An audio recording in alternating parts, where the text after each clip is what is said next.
Hey, Vina, mình có con dùng giúp thêm sai chỉ mấy cái bụng hết chưa? Hey, mình xuôi cái từ bát thiên bên nào thuộc sẽ là hey cái tiền huynh quên bỏ lên hút tao cả, rồi số nó còn lên phải đi xí tiền. Kalau hối mà nó thuộc cái sự sao? Hey, tôi thấy có sự đấy mà khi này hi người mua hi class 11 cái này class 12 cái gì school ka ta sulai higher secondary school ason kan kala hawa ai le tak le ko bo ko phi kan ni mak lu na ma chu ai sha tha be tho ba ka ru mai ka ni tu ma mai ka tu ma di ni hi ani mai tu tha ni o mo ro ti ka ro lo be mu ya an chu ta ka so yin chu ni shu ni ai pa thia du dang te ka ma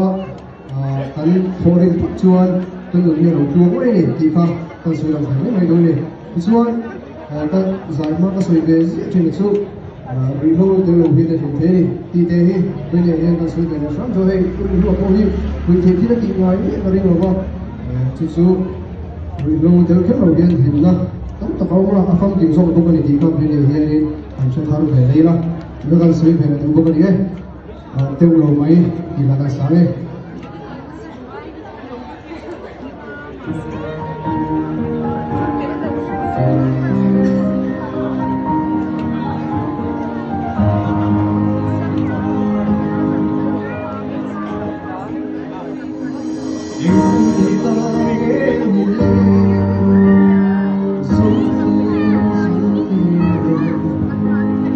Thiên chân đi ngắm đi bồi sinh sự pháo hoa gió ngoài lối xuống cổ la cổ la ăn gió mây cô đêm đi lên tiêu lâu mây ăn gió mây cô gió pha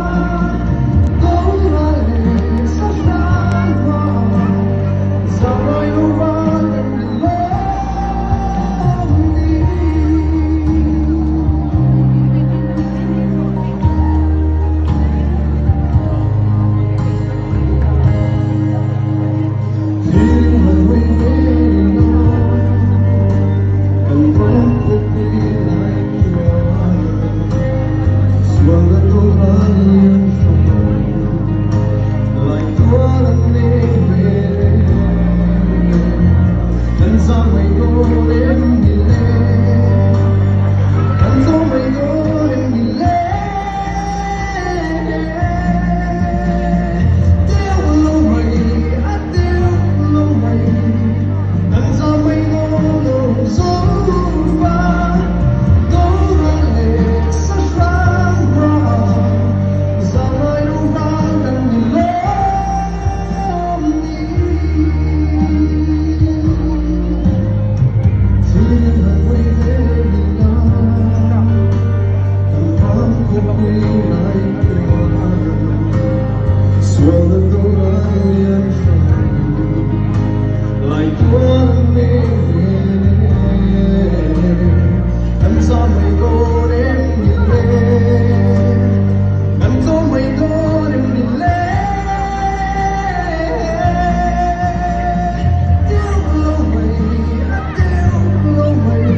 để không bỏ lỡ